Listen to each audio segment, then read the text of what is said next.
Times of Bharat पर आपका स्वागत है। आपके साथ मैं हूं राकेश पांडे। दोपहर के 3 बज चुके हैं। वक्त हो गया है आज की सबसे बड़ी खबर के विश्लेषण का। 24 का चुनावी फाइनल पूर्वांचल की पिच पर अब खेला जा रहा है। रिजल्ट अपने पक्ष में लाने के लिए Modi Yogi back to back रैलियां कर रहे हैं, जबकि अखिलेश इंपैक्ट प्लेयर की तरह अपनी छाप छोड़ना चाहते हैं। अब इसमें विनिंग चांस किसके ज्यादा है, यह समझने के लिए हमने पूर्वांचल के गणित समीकरण, इतिहास और मौजूदा परिस्थितियों के अलावा वोटर्स के मूड का भी आकलन किया है। इस विश्लेषण से अंदाजा लगाना आसान हो जाएगा आपके लिए कि 4 जून को कौन हॉट फेवरेट रहेगा, खास तौर पर पूर्वांचल की उस पिच पर जहां पर फाइनल मैच यानी 1 तारीख को आखिरी राउंड का जहां पर मतदान हो रहा है, वहां पर कौन हॉट फेवरेट होने वाला है। अब 7वें चरण में इंडी वालों पर पूर्वांचल का प्रहार होगा और पूर्वांचल का प्रहार जिस पर हुआ वो मैदान से भी बाहर जाकर गिरता है। इस बार जब वोट पड़ेगा 7वें चरण में तो ये भारतीय जनता पार्टी वाले 7 समुंदर दूर दिखाई देंगे। मोदी जी जो कहते हैं कि यही समय है, सही समय है, उनको अपने वोट के लिए तरसाइए, उनको इस बात के लिए तरसाइए कि तुमने हमारी पीढ़ियों को खराब किया है। अब तुम्हें भारत की राजनीति से विदा करने के लिए मोदी जी के नेतृत्व में एनडीए कार्य करेगा। लड़ाई पूर्वांचल की है। टारगेट पर 13 सीटें हैं। सीन में बीजेपी और समाजवादी पार्टी हैं। पूर्वांचल के एक छोर का सेंटर पॉइंट है पीएम मोदी का संसदीय इलाका वाराणसी और दूसरे छोर का हॉट जोन है सीएम योगी का गृह क्षेत्र गोरखपुर। समाजवाद, राष्ट्रवाद, जातिवाद, वामपंथ और संप्रदायवाद की विचारधारा में कौन हावी रहेगा, सबका फोकस इसी बात पर है।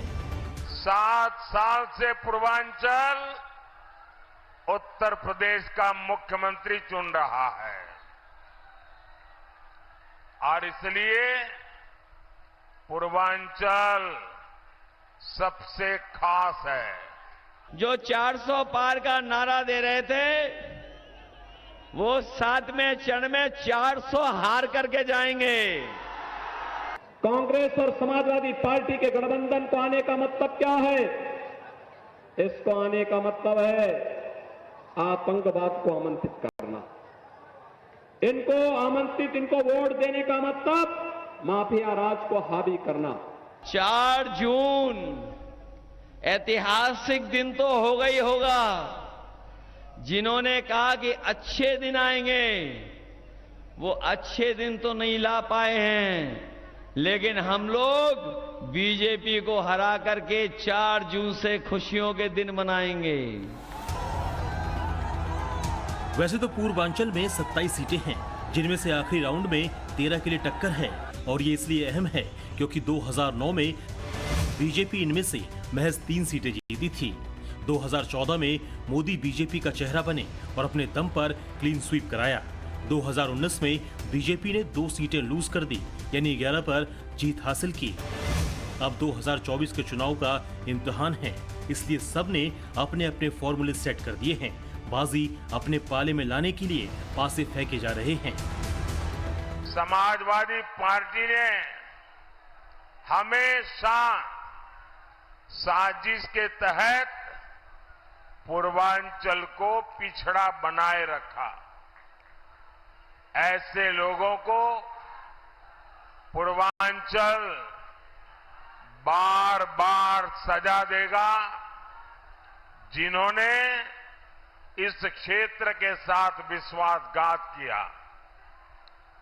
इंडी गठबंधन के वो लोग जिन्होंने आपके घरों में आग लगाई, जिन्होंने आपकी जमीनों पर कब्जे किए, जिन्होंने यहां दंगाइयों को ताकत दी, जो माफिया के लिए आंसू बहाते हैं, ऐसे लोगों को अब पूर्वांचल में पैर नहीं रखने देना है। तमाम दावे हैं, अनुमानों की बौछार है, कोशिश हर ओर से की जा रही है। इसके लिए पीएम मोदी मिर्जापुर, घोसी और बांसगांव में थे, तो सीएम योगी आदित्यनाथ गाजीपुर, चंदौली और मिर्जापुर में थे। अखिलेश यादव भी सलेमपुर और बलिया पहुंचे। 2014 में जब बीजेपी की यूपी में आंधी चली तब हिंदुत्व का शोर था, मगर 2019 में अखिलेश और मायावती के आगे ये लहर कमजोर पड़ गई। अब इस बार पूर्वांचल में कौन सा फैक्टर काम करेगा? मोदी योगी फैक्टर या राम लहर या फिर अखिलेश की नई तरह की सोशल इंजीनियरिंग और जातीय समीकरण? शुरुआत गोरखपुर से करते हैं, जहां योगी हर 15 दिन में पहुंचते हैं और 2 दिनों के भीतर 2 जनसभाएं की। तो रामगढ़ ताल से निकलकर मैं अब इस समय आ गया हूं रेती रोड पर, और ये सामने इधर देखिए मेरे पीछे जो है वो मदीना मस्जिद है, और गोरखपुर के लोगों के जेहन में ये जगह बसी हुई है। जब भी चर्चा होती है योगी आदित्यनाथ की तो इस जगह की चर्चा भी बरबस निकल आती है।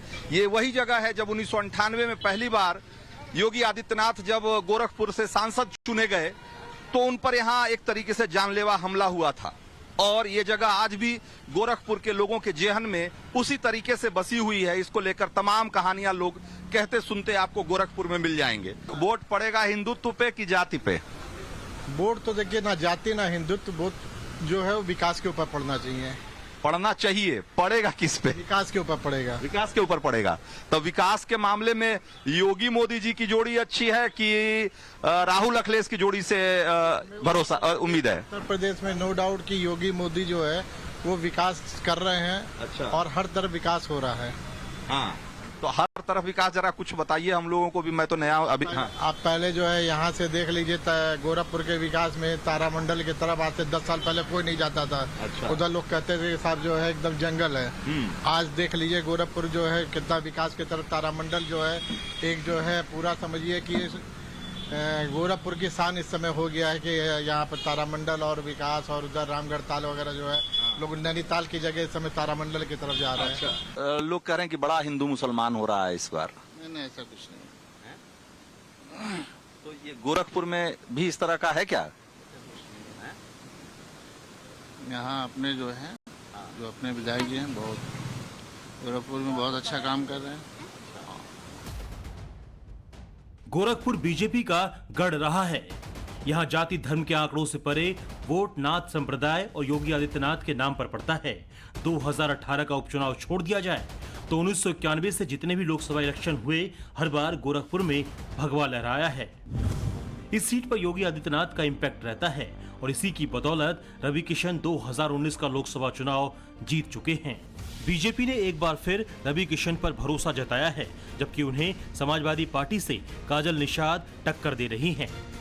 मोदी जी हमारे कहते हैं कि तो ट्रेलर है, पिक्चर अभी बाकी है। गोरखपुर में ये देख रहे हो, ये पूज्य महाराज जी के आशीर्वाद से उनके दृष्टि से ही ट्रेलर बा। गोरखपुर अभी बहुत बड़ी उड़ान भरी, ये आज हमारे ऑन रिकॉर्ड कहला। गोरखपुर में जो आप देख रहे हो ये 50% विकास है और होगा। बीजेपी को मोदी मैजिक पर भरोसा है तो उन मुद्दों को भी आधार बनाकर पब्लिक का सपोर्ट पाने की कोशिश है जो योगी आदित्यनाथ की यूएसपी माने जाते हैं।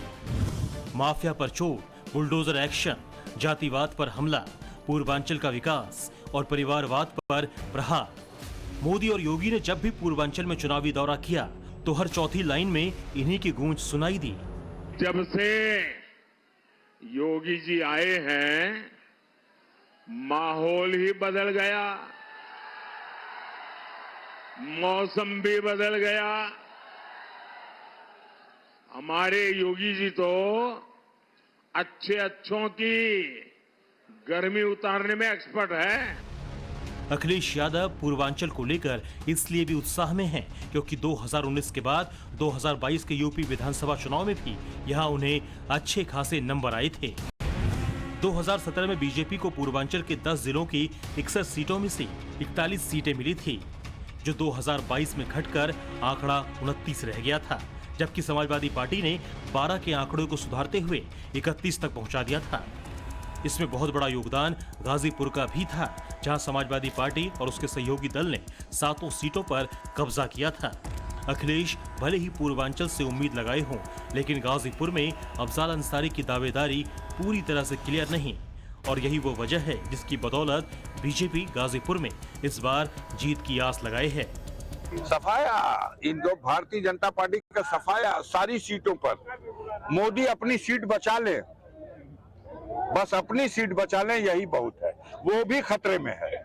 कोई चमत्कार उस सीट पर भी हो सकता है। उस सीट पर मोदी भी बैरन वापस जा सकता है, क्योंकि उन्होंने गंगा मैया को भी ठगा है। कहा गंगा जी ने मुझे बुलाया, न गंगा अविरल हुई, न गंगा निर्मल हुई और न गंगा स्वच्छ हुई। तो गंगा मैया का श्राप तो मैं समझता हूं उनको वापस भी भेज सकता है। अब की बार नरेंद्र मोदी जी के संदेशों से जाति जकड़न भी ढीली हुई है और सपा बसपा अलग चुनाव लड़ रहे हैं। ओम प्रकाश राजभर का भारतीय जनता पार्टी के साथ गठबंधन भी है। तब कोई प्रश्न ही नहीं है कि चुनाव के परिणाम के बारे में। गाजीपुर में बीजेपी का प्लस पॉइंट है मुख्तार के खिलाफ एक्शन, जबकि समाजवादी पार्टी मुख्तार की मौत के जरिए सिंपैथी कार्ड चल रही है। हालांकि ये भी फैक्ट है, गाजीपुर के साथ घोसी, बलिया और चंदौली वो सीटें हैं जो बीजेपी के लिए आखिरी चरण में दुखते रग है। वजह गाजीपुर और घोसी में पिछले चुनाव की हार है, जबकि बलिया में बीजेपी 15,519 वोट से जीत पाई थी और चंदौली में विनिंग मार्जिन 13,959 वोट था। और शायद यही वो रीजन है कि चंदौली से महेंद्र नाथ पांडे को छोड़कर बीजेपी ने बाकी सभी जगह से अपने उम्मीदवार बदल दिए। पूर्वांचल की जिन सीटों पर हर किसी की नजर है, उनमें से एक है मऊ की घोसी लोकसभा सीट। यहाँ पर बीजेपी की सहयोगी पार्टी सुहेल देव भारतीय समाज पार्टी के अरविंद राजभर चुनावी मैदान में है, जहाँ उनका मुकाबला समाजवादी पार्टी के राजीव राय से होगा। इस सीट पर हमेशा ही बाहुबली मुख्तार अंसारी का दबदबा रहा है, लेकिन मुख्तार अंसारी की मौत के बाद यहाँ हालात कितने बदले हैं? क्या मुख्तार अंसारी की मौत के बाद सहानुभूति की जो लहर है, उस पर सवार होकर समाजवादी पार्टी इस सीट को बचा पाएगी, या फिर यहाँ की जनता बाबा के बुलडोजर पॉलिसी पर मुहर लगाएगी? तैयारी भरपूर है और तैयारी मैं नहीं, तैयारी जनता ने बना रखी है अपनी व्यवस्थाओं को बदलने के लिए। जो इस घोसी लोकसभा क्षेत्र का जो 15 सालों से निरंतर लोग तो मतदान किए, लेकिन यहाँ के विकास के जो कार्य होने चाहिए थे वो नहीं हो पाए। तो जनता इस बार मनमिजाज बना रखी है कि एक योग्य प्रत्याशी को इस बार चुनाव में मतदान करेंगे और मतदान करके इस देश के विकास के साथ घोसी को जोड़ने के लिए एक युवा प्रत्याशी को जिताने का काम करेंगे। समाजवादी हूँ, इसलिए बहुत कंफर्टेबल नहीं होता हूँ कि जातियों का नाम गिना कर बोलूँ कि इस जाति का वोट मिल रहा है, उस जाति का वोट मिल रहा है।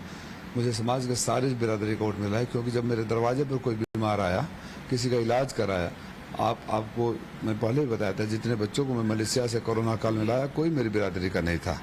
जितने बच्चों को गोद लिया हूँ, कोई मेरी बिरादरी का नहीं है। जितने लोगों का रोज इलाज करता हूँ, शायद ही उसमें कोई मेरी बिरादरी का हो। जितने लोगों की मदद करता हूँ, शायद ही उसमें से कोई मेरी बिरादरी का हो। तो जब आप सेवा सबकी करेंगे तो आशीर्वाद भी सबसे मिलेगा। ये वही घोसी है जहां माफिया मुख्तार अंसारी का दबदबा रहता था, मगर इसी घोसी में मुख्यमंत्री योगी आदित्यनाथ का बुलडोजर सबसे पहले और जोरदार गरजा। दलित 5 लाख, मुस्लिम 3.5 लाख, यादव 2.5 लाख, चौहान 2,30,000 और राजभर 2 लाख के दबदबे वाली सीट पर क्या नतीजा बदलेगा? वैसे घोसी की पॉलिटिकल हिस्ट्री देखें तो 17 में से 14 बार राय कैंडिडेट को ही जीत हासिल हुई है।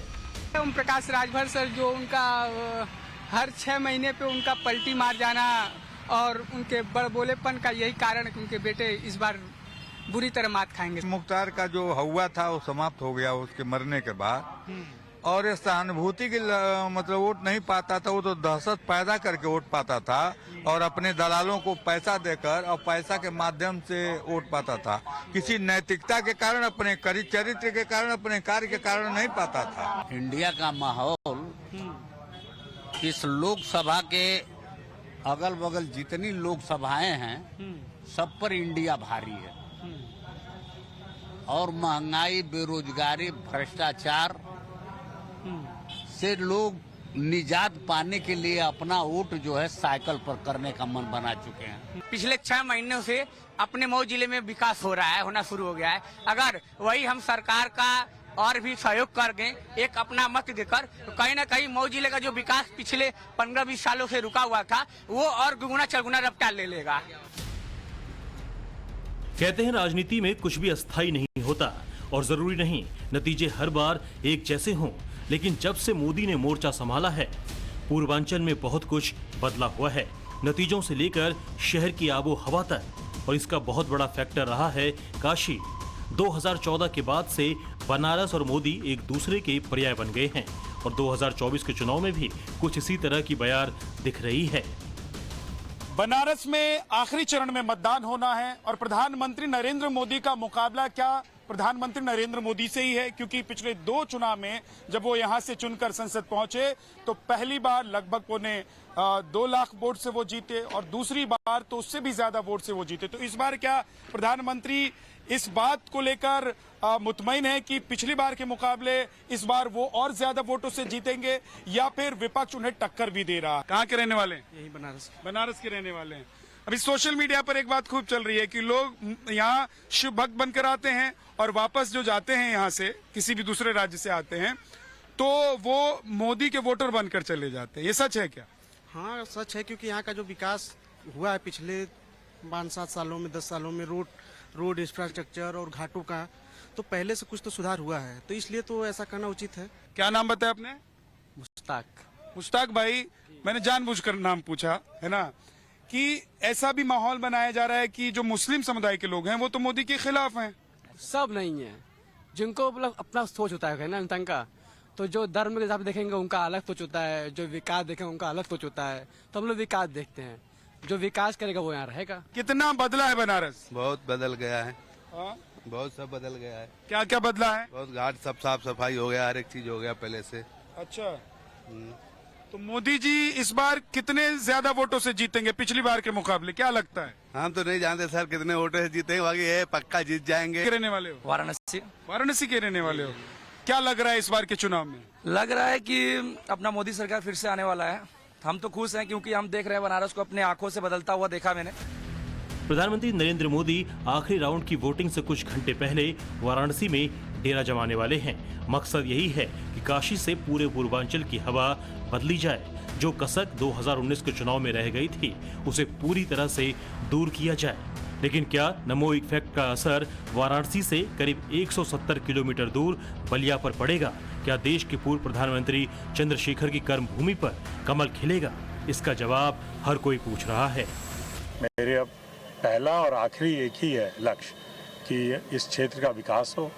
यहाँ पर जो विकास अभी गति पे है, लेकिन हम लोग चाहते हैं और तेज चले, बुलेट ट्रेन की स्पीड से चले और हम लोग इस क्षेत्र का पूर्वांचल का विकास करें।